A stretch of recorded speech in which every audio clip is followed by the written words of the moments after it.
With the Add New button here, you can start and create your first new pages, pop-ups, page groups. And if you don't have a blog or course or store, you also see those as options. But we at the moment have them in this website that we are showcasing.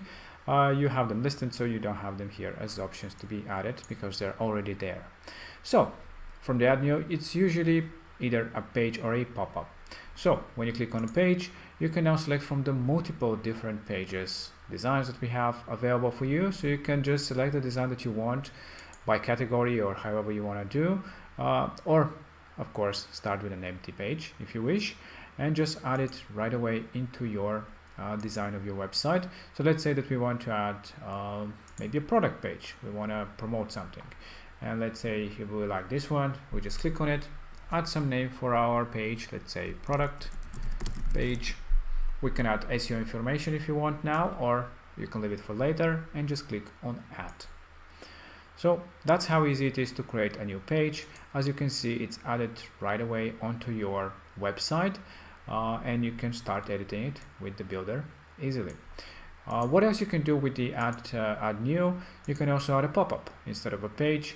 You can just click on pop-up, and the same way, instead of selecting a design for a page, you'll be selecting a design for a pop-up. Just click on it and you'll be starting to edit it right away. Again, with the builder, you can fully modify how your pop-up will look, and again, you can add different elements to it, etc.